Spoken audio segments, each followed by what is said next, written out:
Spoiler alert now, if you hear a title that you do not want spoiled, please skip ahead or click away. Any trigger warnings I think of, I'll put in the description below. Magic in Manhattan is a 4-part book series from the mid-2000s about a 14-year-old girl, Rachel, and her witch little sister, Mary. Even though the main character is 14, this reads very much like a middle school read, which is exactly what I was going for. I've been frustrated with all of the sexual content I've been stumbling into in my book choices lately, so I've been enjoying middle school and early teen reads to have a peaceful break. Book 1, Bras and Broomsticks by Sarah Mlynowski. I gave 3.5 out of 5. Rachel finds out that her mother and her little sister are witches. Powers often come in during puberty, but sometimes arrive with your first pregnancy instead. Rachel doesn't have any powers yet, so she keeps asking her sister to do spells for her, which her sister's not supposed to be doing during her training. Their dad is remarrying soon, and the sisters hate the future stepmother, so they plan a spell to ruin that by getting him to fall back in love with their mom. The mom finds out and gets furious, explaining that if she wanted fake love, she would have used magic to keep him from leaving in the first place. They also do a truth spell, which gets the stepmom to treat them a little nicer and show some concern for their well-being. The wedding is nearly canceled after the dad says the wrong name at the rehearsal and makes a speech about loving the girls' mom and goes to be with her. The stepmom forgives him and marries him anyway. I would never. Spell or not, that would stay in my head for the rest of my life. I don't think she ever finds out it was a spell either, because that's supposed to be a secret, so she just blames it on him having cold feet. Girl, run. Get out. Earlier, Rachel had her sister use magic to give her dancing talent so she can get a spot in the school fashion show that for some reason is also a dance performance. She wants to be popular and get a guy to like her. It seemingly works because he asks her to be his date to the spring fling, the same night as her father's wedding. She agrees to go and is planning on ditching the wedding somehow to make it to the dance, but the night before is the fashion show. Right before it starts is when their mother finds out about the magic usage and she puts a counter spell making all of the previous spells void, which makes Rachel's skin break out and she becomes a huge klutz who can't dance and ruins the show. She cries afterwards and assumes everyone hates her. Their mom does another spell to fix her ex-husband's wedding to the new stepmom, so Rachel goes to that, assuming the guy she likes hates her now and doesn't want to go to the dance with her. The next day, Rachel's mom tells her a boy stopped by to pick her up and seemed disappointed that she wasn't there. Rachel calls his house, but his brother answers, telling her that he's not there, which she already knew because he had moved plans to that day to make time for the dance with her. The brother tells her that she really messed up. There's another storyline with Rachel ditching her friend to try and be popular, only later to seek out comfort from her new popular friend who blows her off to go to a party instead. Rachel calls her old friend and leaves a message apologizing and tells her that her dad's wedding is happening after all and that she'd like her to come, even though her friend has a date to the dance. The friend does end up surprising her at her dad's wedding and brings the date, which would have been a smart thing of Rachel to do herself instead of standing up the guy. I hate that she just assumed he hated her now. Communication, people. The friend forgives Rachel way too easily if you ask me, but they enjoy the wedding. The book ends with her planning on getting her sister to do a spell on the guy she stood up to win him back. There's an uncomfortable obsession with our lead 14-year-old character about boobs. I feel like it's normal for tweens to be curious, but she mentions it a lot about how she doesn't have any, how her classmates do, her little sister does. It's mentioned several times throughout the book, and I'm picturing this at the time 28-year-old woman, thank God it was a woman, constantly bringing up boobs. I think one mention would have been fine, but the consistency of it was a lot. Book 2, Frogs and French Kisses. I gave 3.5 out of 5. This starts with Rachel's little sister Mary wanting to save the world with her magic. Her first task is saving cows from slaughter, which she manages to do. Rachel is afraid to go back to school after the week break and her humiliation at the fashion show. On her first attempt back, school gets canceled because the cows Mary saved from slaughter ended up in the school gym. I guess they had to go somewhere, right? Mary panics at first, thinking moving the cows somehow hurt them, but it turns out they are now permanently saved because they've been exposed to the school and no longer qualify for meat standards. The cows end up being moved to a safer forever home. Rachel eventually has to go back to school and she gets bullied and has a horrible day. When Mary sees her in tears, she does a magic love spell to get Raph, the guy she accidentally stood up in book 1, to forgive her and love her. At school the next day, Raph's brother Will walks up and kisses her. He's a senior, 18 years old, and she's a freshman, 14. So much ew. Things like this are why I thought this was normal when I was 14. It's not. It's predatory and weird, especially the unprompted kiss out of nowhere. But here it's gross both ways because Miri is basically assaulting him with her magic and making him go for Rachel against his will. The whole thing is gross, but haha, teen comedy fun. I did still enjoy this book, but I had to briefly mention how gross all that is. He goes up to Rachel and steals her first kiss, even shoving his tongue into her mouth. How common is this? This happened to me too, where my first kiss had a tongue jammed in my mouth, and it was no fun. I don't see the appeal. Why would your first kiss with someone be with tongue? Jeez. Ugh, it's so gross. They end up dating, and Raph starts seeing another girl. Once Rachel was at their house, she accidentally stumbled into Raph's room and pretended to be all whoopsie, and there seems to be tension there. It's almost incestuous. It's weird.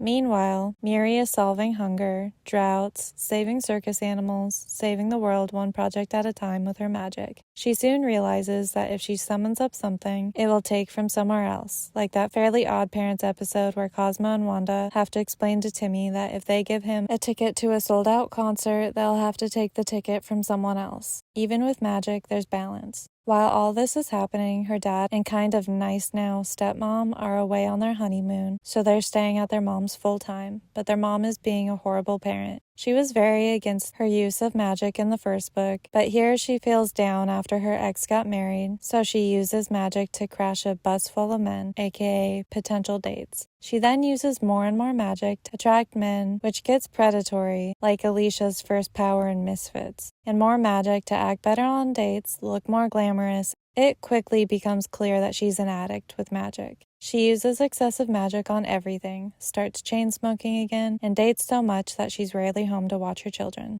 The girls have to sit her down and confront her about it, which is actually really sad. No child should have to parent their parent. Don't have kids if you're gonna do that. Eventually, she steps back, slows down, and picks one guy to date, the old man bus driver who liked her before she did her attraction spell. Rachel befriends Will's best gal pal and realizes that they're into each other. Rachel asks Will who he would have taken to prom if it wasn't her, and he says that gal pal. I forget her name. I think it's Kat. He says he was planning on asking her, but then he couldn't get Rachel out of his head suddenly, and that he loves Rachel now. Rachel feels bad and makes a plan. She gets the other girl to come to prom for a surprise date, and she shows up with Will, sprays him with an anti-spell, and he instantly forgets about Rachel and has a date with the girl he originally wanted to go with Rachel's blessing. Side note, they ran out of money due to cows, and prom ends up being held outside at a drive-in movie with old-time movies playing in the background, and that sounds like such an awesome prom. Rachel also suddenly gets powers in the end. I think it's at the dance when it's about to rain and ruin everything, and she makes a spell to make the rain turn into a drought, and it works, giving her her powers.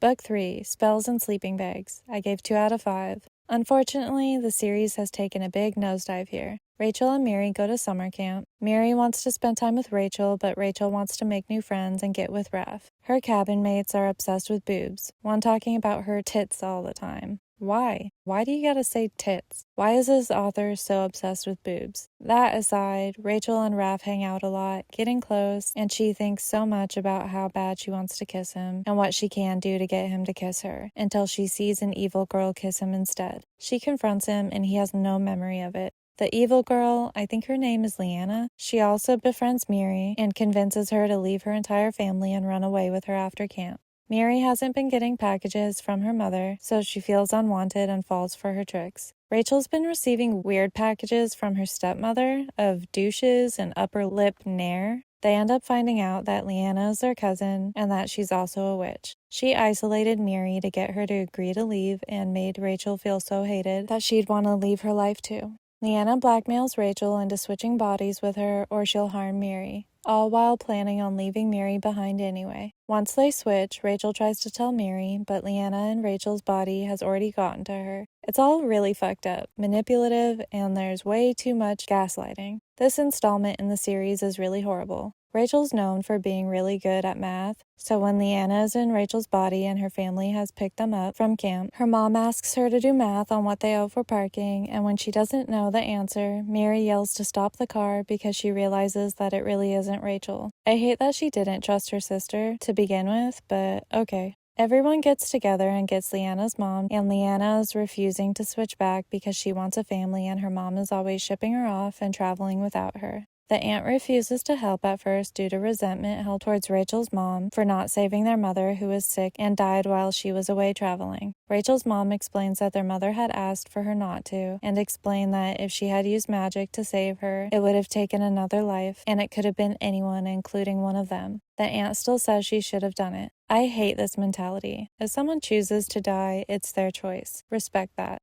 Leanna gets her mom to agree to spend a little more time with her and only go on vacations where she's allowed to go with from now on, and only then does she agree to switch back. It's also gross and messed up. I want to touch on the Raph situation real quick. Leanna used magic to force Raph to kiss him in front of the girl he likes and wiped his memory. Ew, that's assault. It's almost like assault with being drugged because she made him do it and then wiped away the memory. Then when Leanna was in Rachel's body, she was making out with him all the time. That's assault too. He's consenting to kissing Rachel, not just Rachel's body, and definitely not Rachel's body occupied by some crazy bitch's spirit. When Rachel gets her body back, she kisses Raph and he says it's their best kiss yet, which is unfortunately their first time. He just doesn't know that. That's horrible. His first kissing memories of her would always be while her body was possessed by her cousin. That's just so messed up. I wasn't a fan of this one. Number 4, Parties and Potions. The finale of the series. I gave 2.5 out of 5. The girls have a Samsorta, which is sorta like a bat mitzvah for witches. They get to know other witches and warlocks their age. Rachel thinks one of them, Adam, is cute. They hang out a lot, while she seems to forget to mention the fact that she has a boyfriend, until Adam makes it clear that he wants more. She's too scared to tell Raph that she's a witch, and thinks being with Adam could be easier because he'd be able to understand that part of her life more than Raph ever could.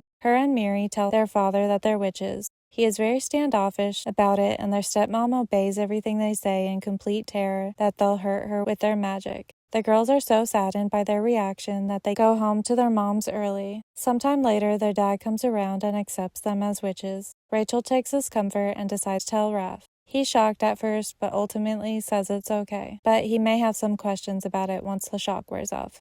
Overall, I did end up liking these books. I've been accidentally stumbling across books full of graphic content, and this was a nice breath of fresh air from that. They aren't the best books in the world, but they are fairly lighthearted and fun to read. I could live with maybe 30 less mentions of boobs, but you win some, you lose some. The first 2 of these were definitely better. I think they're worth giving a shot. They almost feel nostalgic to me, even though this was my first time reading them. They just remind me a lot of what I read in middle school.